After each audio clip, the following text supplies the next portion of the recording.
Town ప్రజలందరికీ Zaheerabad division police తరఫున సంక్రాంతి శుభాకాంక్షలు. ముఖ్యంగా ఈ సంక్రాంతి సెలవుల్లో పిల్లలు, యూత్ అందరూ ఈ మాంజా గాలిపటాలు ప్లేయింగ్ చేస్తూ ఉంటారు. దీంట్లో చైనాకు సంబంధించిన సింథటిక్ గ్లాస్తో తయారు చేసిన చైనా మాంజా కూడా మనకు వచ్చేస్తున్నాయి మన ఏరియాలో. అవి మాత్రం యూజ్ చేయవద్దు, అది గాలిపటాలు వేయవద్దు. దానివల్ల పిల్లలకు గాయమయ్యే అవకాశమై చనిపోయే అవకాశం ఉంటుంది.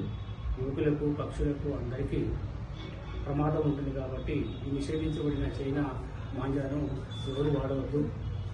మా డివిజన్ తరఫున అందరికీ ప్రజలందరికీ శుభాకాంక్షలు తెలుపుతూ ఇలాంటి మాంజా గాలిపటాలని వాడవద్దని కోరుకుంటున్నాము. ఒకవేళ ఇలాంటి వాడితే వాళ్ళపై చర్యలు తీసుకుంటాము. కఠినమైన చర్యలు తీసుకుని కేసు నమోదు చేస్తాము. ఈరోజు మా టౌన్ సిఐ గారు, శివలింగము టౌన్ ఎస్ఐ వినయ గారు టీంతో మన జైరాబాద్లో ఉన్న టౌన్స్ అన్ని షాపులు అందరూ అరెస్ట్ చేయడం జరిగింది. ఇద్దరిని పట్టుకొని వాళ్ళపై కేసు నమోదు చేశాము. మిగతా అందరికీ, డీలర్స్ అందరికీ ముఖ్య గమనిక, ఇలాంటి ఈ చైనా మాంజాను మాత్రము తీసుకోకుండా ఎవరికి సేల్ చేయకుండా ఉండాలి. ఒకవేళ సేల్ చేసి